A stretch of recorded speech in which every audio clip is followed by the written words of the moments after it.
for the top. Yeah, no, right. You're talking about nuances and yeah, words that don't get translated in English right, or my English doesn't translate back to you. Well, I got it. Yeah, I said Alejandro was fluent. I don't know. That's true. Yeah. Entonces mi familia de México, entonces mi acento es un poco diferente de que usted. Entonces, Hi. Okay, we're back. Yes. We're back. Or you're back. Yeah. So Alejandro speaks Spanish? sí, hablo español.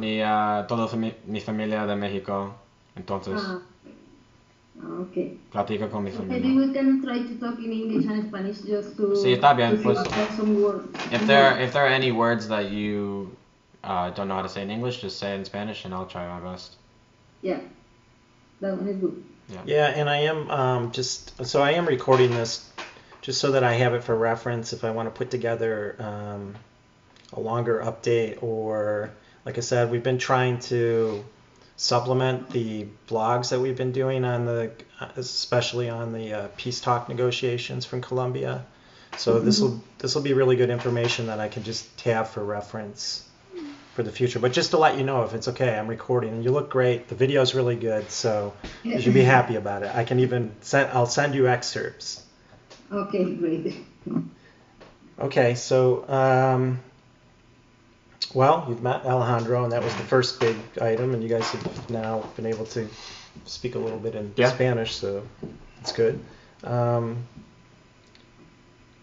guess if you want to maybe talk a little bit more about where you see the peace negotiations, where they stand now, and yeah, if you just want to like update us from your perspective on that.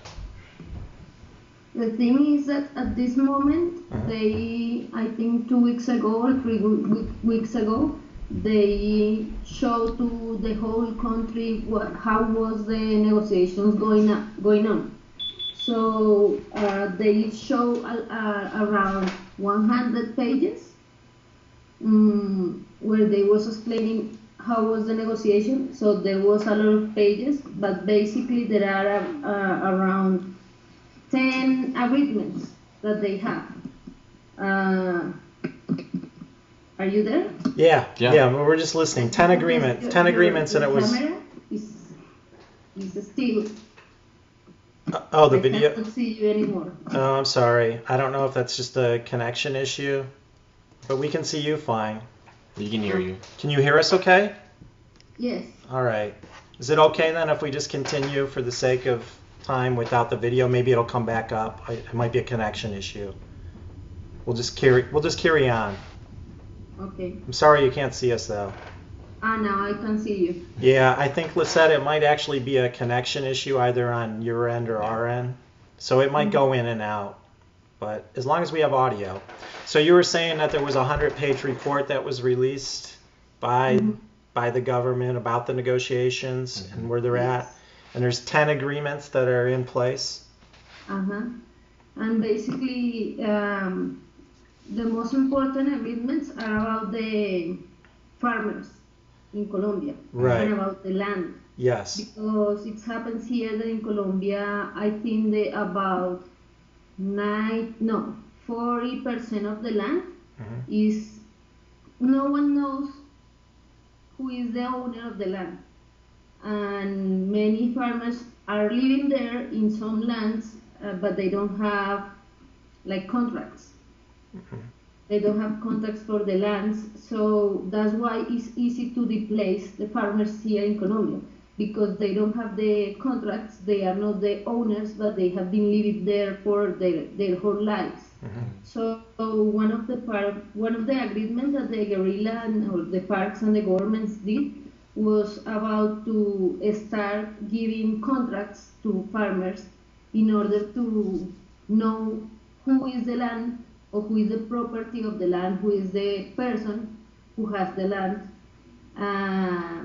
And it's supposed that the government is going to implement that, but not now when the negotiation finishes. Yes, but that is one of the points. Another point is about the importance of the farmers or people from the rural side of Colombia, because in the urban side of Colombia we have good education, and we have food and we have houses, but in the rural part they don't have even good food. They usually eat like fried things. They don't have vegetables, and they don't have good education. Most of the people from the rural side, they just have basic education. They don't have university. So another of the points that they said was that all the things related with rural side has to improve. They have to improve the education, they have to improve houses, they have to improve like como Dígame en español. Yeah, they just have to try to improve all the things about rural side and make farmers not like a second part of the society, but the first important people in the society. Yeah, second class citizen. Right. Alejandro just said second class citizens. Yes. Second. Yes. Another part is that they need to, because not many people has contracts on the land. There are few people that has property of a lot of land. For example, paramilitaries, they can displace farmers, and they just become the owners of the land because they want. So there are something that we call here in Colombia terratenientes. I don't know if you know the word in English. In Spanish, it's terrateniente. It's like one person who is very, very rich and has a lot of land and have a lot of business, and they can do whatever they want. Terratenientes are foreign landlords. They don't live there. No, right? They don't live on the land. They just own the land. Yes, and they have a lot of land, and what the guerrilla wants, or what FARC wants, is to try to make a reorganization of the land in order to give to the farmers and to the poor people land to live and give them the contracts. So it's like the reorganization, and we call it here, I don't remember. There is a word in Spanish, but I don't remember right now. I'm gonna look for it later. Okay, that's all right. Another thing is that they want to like break out the contracts between the government and some rich people, because here in Colombia there are a lot of corruption in the government. So when someone wants to make a contract to make a new highway or a new path, the government gives that contract to the same people all the time, and that people pay to senators or to the government some money, and we call it here like mermelada. And that means that I give you a contract because you are gonna give me some money from that contract, and that is a lot of corruption. So the parks wants that from now on the governments, if they are gonna make a pathway, for example, in a small town, they want that the contracts or the people who they contract have to be people from the small town. I don't know if you understand. Yeah, anybody from the workers have to be from the area. Yes, and the contract or the companies has to be also from the area, and in that way, the corruption is gonna go down a lot. And because if the government is gonna improve the rural side of Colombia, they want to give to the farmers another kind of employment, and they want to help people and to do the things fast, because here in Colombia we have a very, very big problem with the contracts and constructions of the highways, they can last 10 years. And it's just because they are stealing money from people and they don't finish with the pathways, and everything is just worse. So that's why one of the another agreement is related with that, with the contracts and who has to have the contracts for the improvements in the rural side. There are another thing that talk about like the parties here in Colombia. Political parties. We have a lot of right parties, like political parties. Yes. We have a lot of right parties, and there are something new that is called central party. But people who is from the left parties, normally they are treated for their right parties, and normally they cannot be, if there are someone who is like the opposition of a party, of the principal party here in Colombia, they are threatened, they are killed, they don't have like they cannot do it because it's supposed that it's wrong. It's like in Colombia, you cannot make or do opposition to the government. Most of the parties are from the right side. So one of the things that the first one is to have more parties from the left, and to give them security and to don't be marginados. Tú sabes la palabra, como no ser marginados, no ser excluidos. Just the marginal people who never get to be included, never get to be participate. Yes, pushed out. Normally here when you have another kind of ideas, you are a revolutionary, or you are from the parts, or you are something wrong. So they want to have, ¿cómo se le llama eso?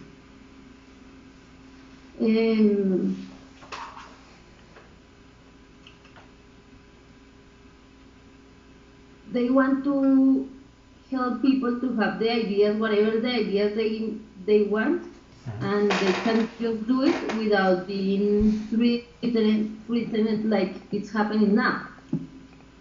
And another point about the parties is that the guerrillas, they want to become a party. They are supposed, most of them are not going to jail. They are gonna pay in some way, but they want to create a party from the FARC. So that is one of the people who don't like the peace talks. They don't like the peace talks more because guerrillas the FARC are coming or are going to become a party, a political party in Colombia. And when they become a political party, they can have more influence. And many people don't like that because they said they are killers, they are bad people, they don't help us, and after 40 years they are going to become a party and they are not going to jail. So that is one of the big problems with the peace talks. And another thing is that the guerrillas want to help to finish the business of the cocaine.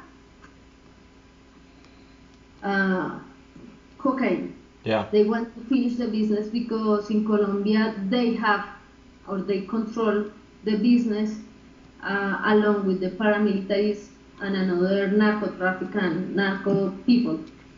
So they want to start finishing the business, and they said that is one of the works that they are going to start doing as soon as the peace talks finish, because there are cocaine around Colombia everywhere, and they know where are the business and how they work. So if they do that, I think Colombia are going to, it's not gonna be anymore one of the first cocaine export people. Are you saying they when they finish it, it's gonna be over? They're gonna no more business? Yes, at least the FARC, because there are other people who is in the business, like paramilitarism, like narcotraficantes, but the FARC are gonna finish all the business that they have related with the cocaine. No more. Yes, no more bats, just them. We don't know about the other groups. But they are talking about that. And also they have another point that talks about what is the word for periodismo? ¿Cómo? The word for periodismo. ¿Periodismo? Sí. Like news and... ¿En qué contexto? People who talk about news, the newspapers, Right. the TV Pundits. news. Yeah. They're called pundits or what they are. Yeah, we call them pundits, political pundits. Pundits, pundits. Mm-hmm. Okay. They're the talking heads. Yes. Here happens that there are two main channels, TV channels, and they are private. Mm-hmm.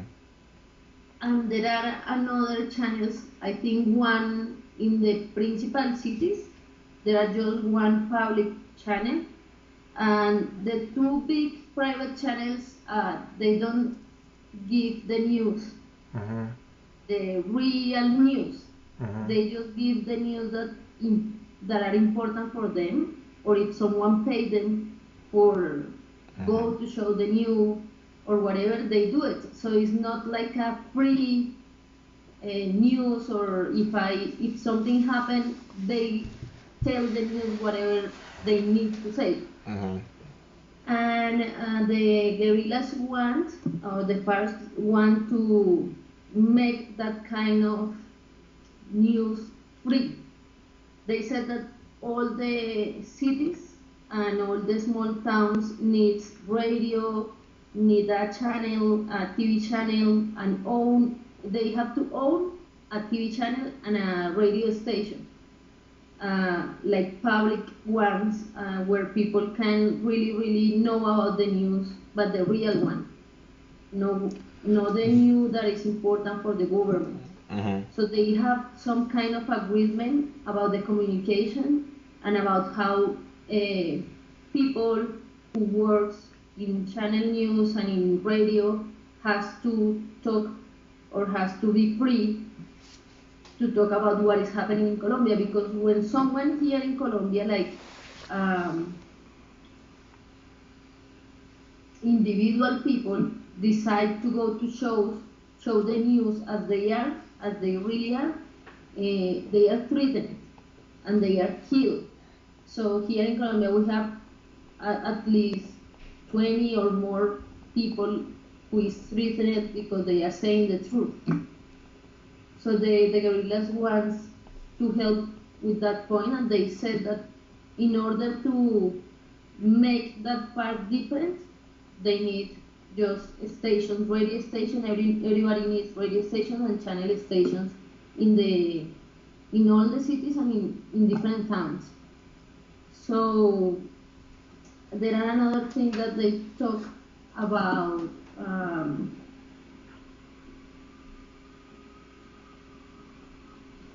Like the government is the one who has to give the money for that kind of channels.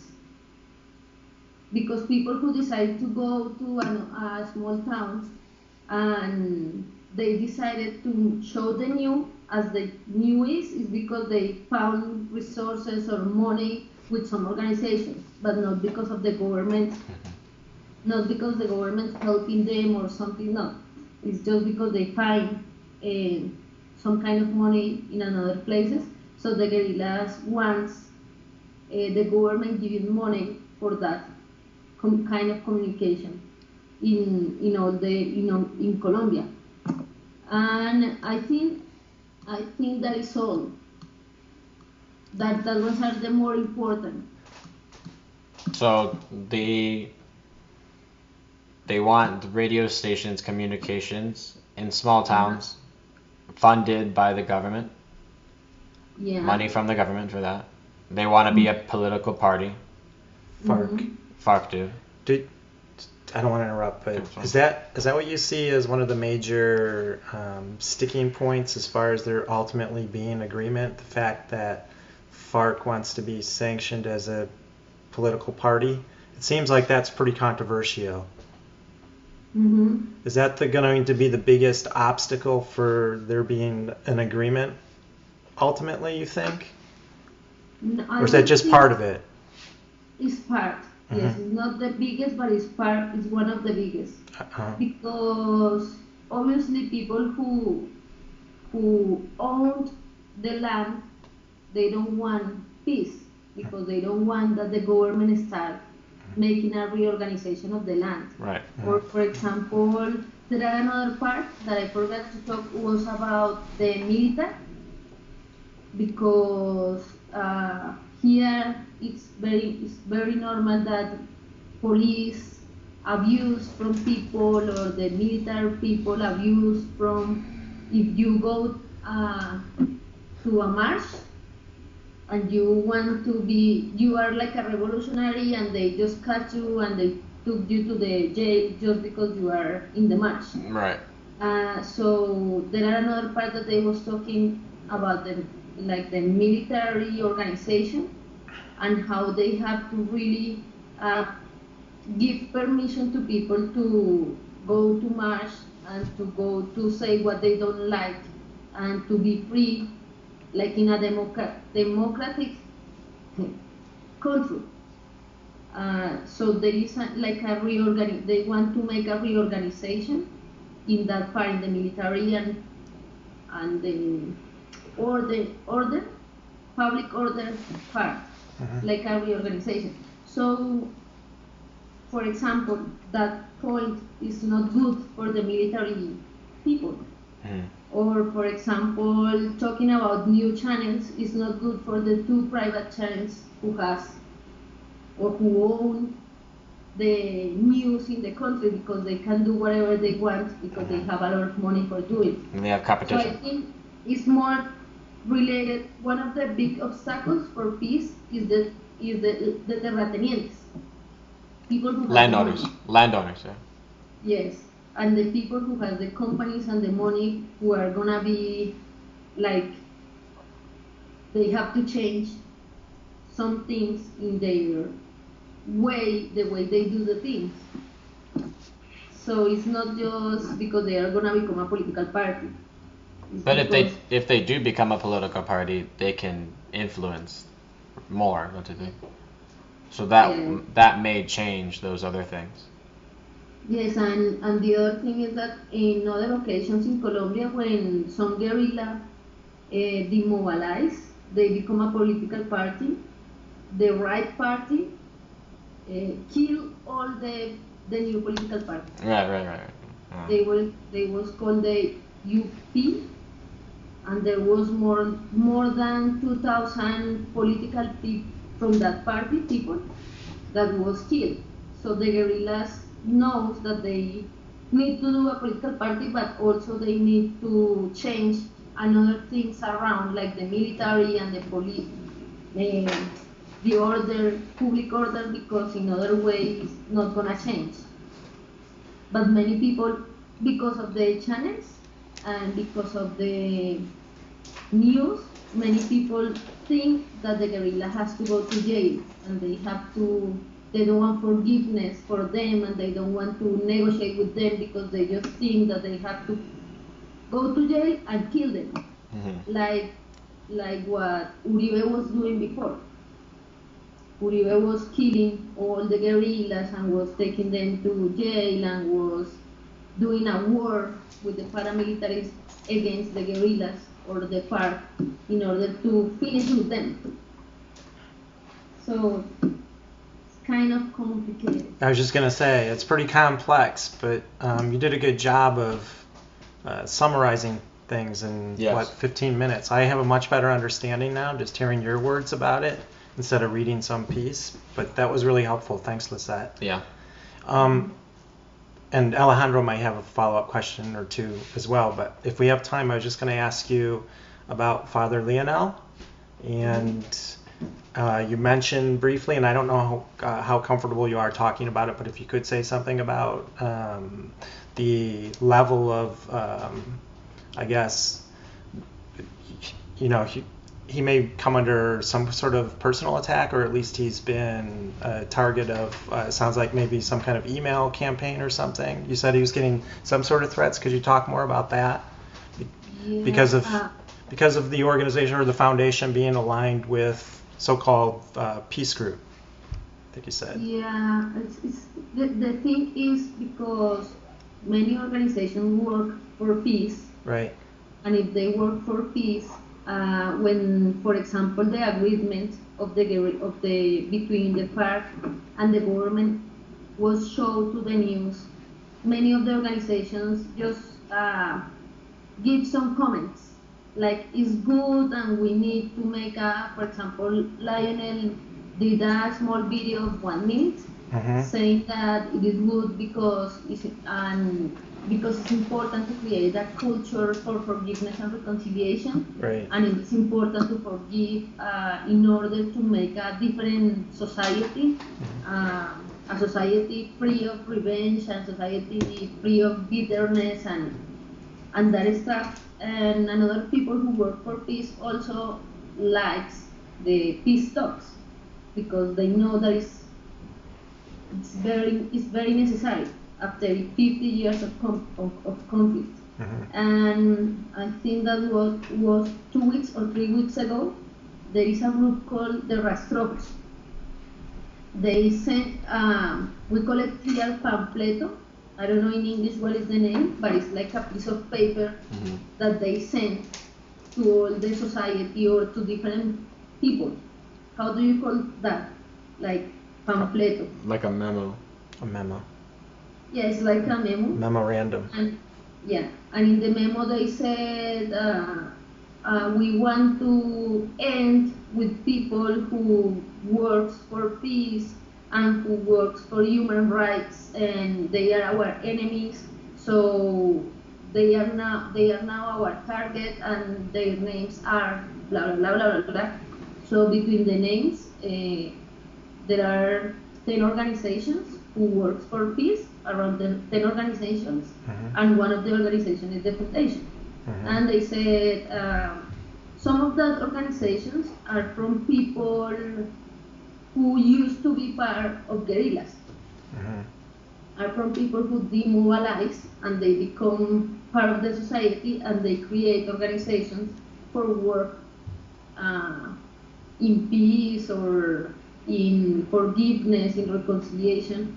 So they said these people they are our enemy because they were from this group, this group, and because they are working for the human rights. And I think I have some link with the pamphleto, with the memo, because they send it to different organizations, and some organizations scan the pamphleto and they send it to the TV news. I think I have here, let me see if I can send you the... Oh yeah, please do. Link. Yeah, even if we get off the conversation and you want to send it. Oh, it just came through, thanks. Yeah. Yes. Yeah, okay. So they just scanned the memos, and in the memos they said they are our target, and if you don't stop, we are gonna finish with your life. And the group is a group called the Rastrojos. It's all in Spanish, so I'll have Alejandro translate. Yeah, it's Rastrojos is... But the pictures are nice. Yes, everything is in Spanish, and the pictures are the communication, the memo. I see. Okay. So that kind of things are kind of sad, because they said in the communication, in the memo, they said they don't let the country to develop, or they don't want to develop a good country. So it's kind of crazy because you said you are working for peace, for forgiveness and reconciliation. How you are not getting the country to develop? And I think Lionel is not. They are not gonna say anything about it. They're not gonna respond. Yes, they don't want to. Some of the organizations make a communication for people saying what they think about, but I think the foundation is not gonna do anything about it. They're just gonna continue working normally, but they don't want to make like a big thing of the memo. They just want to leave it like that. Just want to go ahead with their work on a day-to-day basis. I think it's because if you start like giving communications about what they did, it's gonna be worse. Right. It might attract more attention. Yeah. Unwanted attention. And also it's because the foundation work with the other foundations that are in that memo. Well, with another foundation like that are there. So I think that they are not gonna do anything about it. And we are gonna continue working in what we are doing. Right. That includes your work too, personally. Same for you personally, in terms of your work and how it impacts you. You're not under any kind of personal threat, are you? As far as you. What was the question? You're not under any like personal threat where you feel like you have to take precautions in any way? No, I don't. The memo said Leonel Narvaez, the director of the foundation. They said the Foundation for Reconciliation and his director, Leonel Narvaez. So we feel afraid because of Lionel. Yeah. And because everybody's working in the house. Sure. Right. You have concern for Lionel. But nothing else than that. So you didn't move because of it. I know you just moved to a new apartment. It doesn't have anything to do with this. No. You guys were just ready for a new place. We were uncomfortable in our place and we just moved. But it wasn't because of that. Okay, good. That's good. Just checking. I don't feel like that, but I think that is sad. It's kind of sad because we are doing a nice job. Yeah. So it's kind of, but no more. Of course. So, I guess maybe as we finish up here, can you kind of give a sense of your own optimism or hope that maybe things are close to being resolved as far as an actual treaty in place that's agreed upon? Or is it still like something that's just kind of, because when I read the stories from here, it feels like it's just going to keep going and going and going, and there's all these sticking points, like you talked about FARC becoming a party, and that are going to prevent there being an ultimate agreement in place, right? Right. The mood of it when you read stories about it is that new things keep coming up to stop it, to prevent anything, any peace. So how do you feel? I mean, are you optimistic? What are your general feelings? I don't want to put words in your mouth, so you tell me how you feel. And I think that the thing is gonna keep going for at least 1 year more. Okay. Because it's not easy. Like the kind of agreement that they are doing are big agreements, and it's not easy to implement the reorganization of the land or to give better education to the farmers or to become a party. All that kind of changes are big and they are gonna take time. But also another thing is like we know that even when they sign the peace Colombia is gonna continue being a violent country. Because the problem in all the world, many people said the biggest problem in Colombia is the guerrilla or the FARC. But the truth is that when you see the news, you see that 80% of the killed people are just because of the normal violence in the neighborhoods, because of the people just become fighting and they kill their families, they kill their wives or their husband, whatever. So we think that it could be good, but that is not going to finish the violence here in Colombia, because all the violence in 50 years, we become a violent culture. Sure. So if you go to the street and you say something to someone without wanting, or if you maybe push someone without wanting, maybe that people just kill you because we are like that. Right. So maybe the peace is gonna be signed, but we are not gonna be different. So that's why the forgiveness, like the work that we do with the community, with the people in the file, with the people in the neighborhoods, is very important. Absolutely. Because they can sign the peace, and then people who is gonna reintegrate into the society is gonna find a society that is violent and that don't want to forgive them. So for me, it's good to have time to work with the community before the conflict ends in the paper. Because anyway, there are, like, for example, when the paramilitaries they demobilized, like 3 years ago or 4 years ago, they tried to be part of the society, but it was difficult, and many people is again killing another people, being part of violent groups, because the society don't have like a good structure for what is happening. So we need to work a lot before the peace is signed. Right. Otherwise, it's gonna be again, maybe someone is gonna make another group, another violent group, but that's it. Well, that's good. You brought it full circle back to your work, because I was going to mention it as well. It's what makes it the ongoing negotiations, and as you said, the culture of violence in your country is the reason why you're making an impact with your work, and that's got to be gratifying to be doing it and to be making a difference. So this is my way of saying to commend you for your work, and we're glad to have the relationship that we do with you.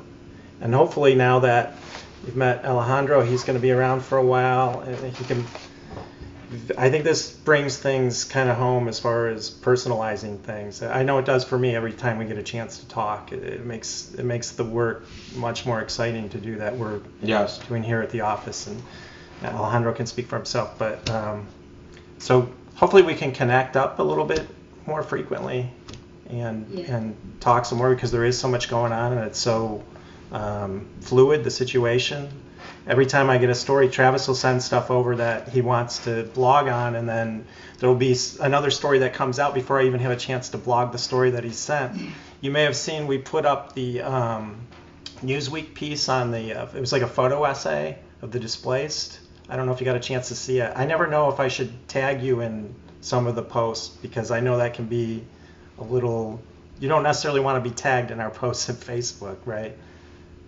Yes, I saw that you post something about the displaced people. Yeah, it was a good photo essay, I thought, at least for an American audience. I don't know how it would play with you there, but. Yeah, and you put my name there. No, I didn't. It wasn't attacked. I didn't. No, I didn't. That's why. But I never know if you see it or not. I think Facebook has gotten so quirky in terms of people that are part of our network seeing posts. I mean, because they hide so much from people's feeds. Yes. Unless you do a paid promotion, which we do, but as a nonprofit, we don't have a lot of resources to throw into that. But I will, on the important things, promote. And I may have actually put like $1 or $2 promotion on that story, because I thought it was really good. And just in terms of the pictures, It was pretty telling. But I don't know, you might have another view. That was just my view as an American. Yeah, I think like that one was okay. It was nice. Right. It was very good pictures, but as you say, I think his history or stories are high. Are what? All the time. Like they're hidden, from your. In the Golden Institute. Yeah. Not easy to. Right. They don't appear. For example, to me. Yeah. They don't.